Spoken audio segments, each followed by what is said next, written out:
He was our #1 suspect. And they finally locate Adam Matos a week after the 4 were slaughtered. Tracing Adam to a hotel where they find him holed up with his little boy Tristan. Shown on this security video checking in at the front desk and casually leading Tristan to their room. And sure enough, he checked in under his own name. Brilliant. Yeah. Lucky for us. Cops say when they picked up Tristan, the little 4-year-old seemed to be in a state of shock. Did it seem like this child had been traumatized and had witnessed something horrific? Yeah, he was going through something. And not talking to police. There really wasn't much we got from that interview on that day.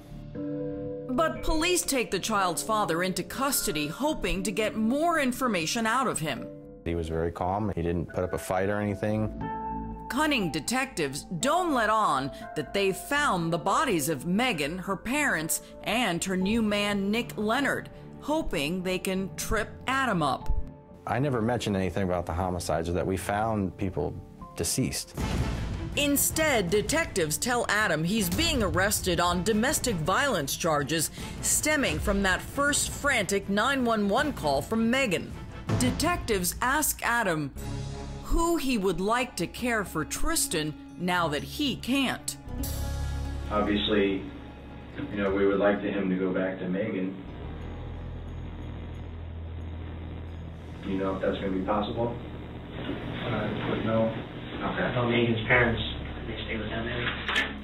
You can check. You can call and ask. They ask Adam about his troubled relationship with Megan. When did you guys break up? About a week ago. A week ago? Okay. What was that about?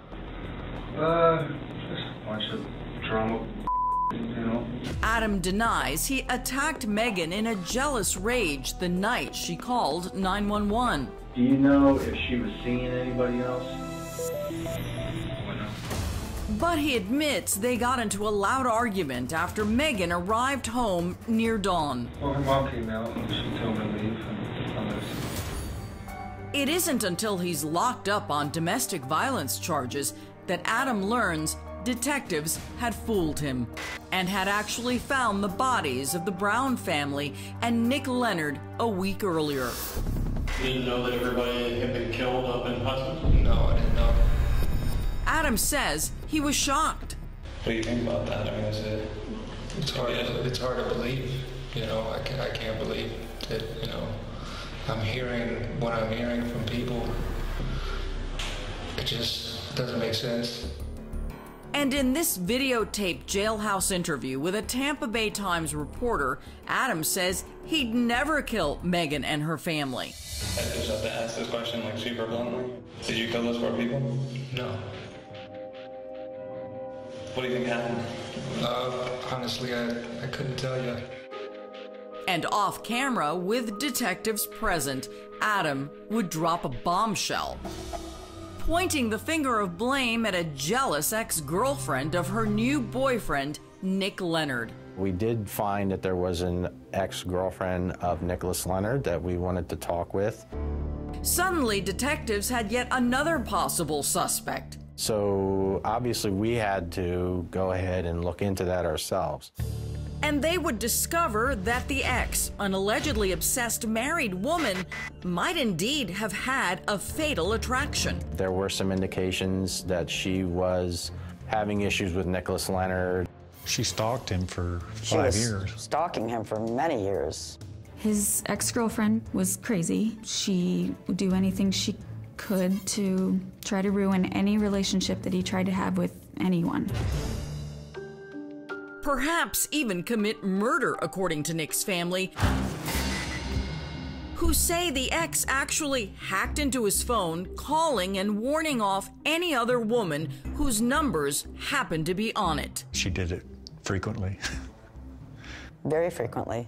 And actually called girls that he was trying to date and told them that she was his wife and she needs to leave him alone. Megan being the final girlfriend she allegedly called and threatened.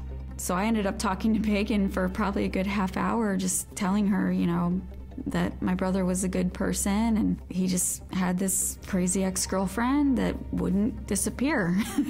She kept popping in every time he wanted to talk to somebody.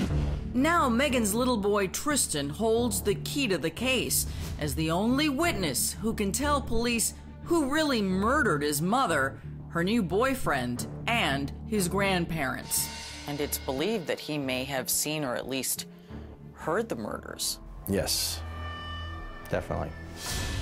But the traumatized autistic child, now in the care of relatives while his father is behind bars, still isn't talking or just simply doesn't want to remember the horror he witnessed that night. Is it hard for you when you imagine what it is he likely witnessed and experienced over the course of those days? Nobody wants to see anything like that, especially a 4-year-old with special needs. Next, Tristan finally identifies the murderer for investigators. So what did he say? He described hearing the gunshot that killed his mother and her saying, please, please don't. He grabbed a little doll and he wrapped it up in like a little blanket and he started pounding on it and saying, "Mommy, mommy."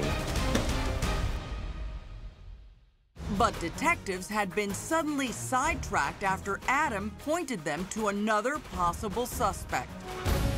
One of Nick's ex-girlfriends who had allegedly been jealously stalking him for years and is said to have even threatened Megan after learning she was seeing him.